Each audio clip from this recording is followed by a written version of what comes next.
Le vrai faux de l'info de la matinale, c'est avec vous Laurent Guimier, bonjour. Bonjour Thomas. Et vous pointez ce matin votre détecteur de mensonges sur ceux qui ne veulent pas d'un vote sur l'intervention en Syrie. On en parlait à l'instant avec Christian Jacob et Jean-Pierre Elkabbach. Exactement, c'est le cas notamment du président de l'Assemblée nationale. On en a beaucoup parlé dans toute la matinale. Claude Barthelone a été reçu hier soir à Matignon avec d'autres parlementaires. Consulter le Parlement, oui. Voter pour ou contre l'intervention, c'est peut-être inutile et même dangereux en matière militaire.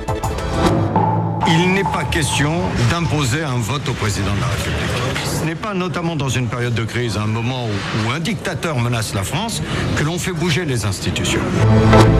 Alors, Claude Barthelone laisse entendre que le président et l'actuelle majorité n'ont jamais demandé de vote au Parlement dans de pareilles circonstances. Est-ce que c'est vrai ou est-ce que c'est faux ? Faux, et j'en ai la preuve sonore. Merci Internet et les archives de la télé. Le 8 avril 2008, motion de censure contre le gouvernement Fillon.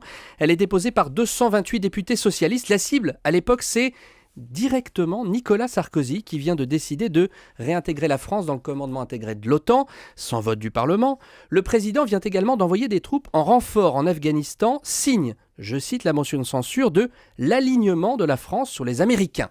En 2008, on est donc dans un contexte pas si lointain que ça de ce qui se passe en ce moment. Une action militaire décidée par le président et lui seul, un Parlement consulté mais qui ne votera pas.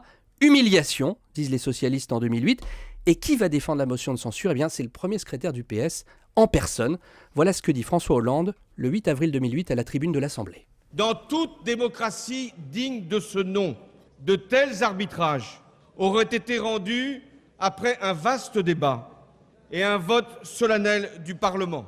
Certes, Monsieur le Premier ministre, vous avez daigné organiser ce que vous appelez une information du Parlement, mais vous avez refusé de conclure le débat par un vote, alors que rien, je dis bien rien, dans la Constitution ne vous interdisait de le faire.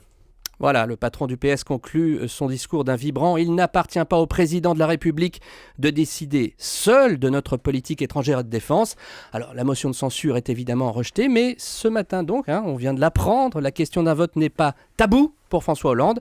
Je crois que c'est mieux, ça évitera sans doute qu'on exhume et que d'autres, après moi, exhument ce discours de 2008. Et au cœur de l'actualité chaque matin, le vrai faux de l'info de Laurent Guimier, c'est tous les jours à 8h30 sur Europe 1.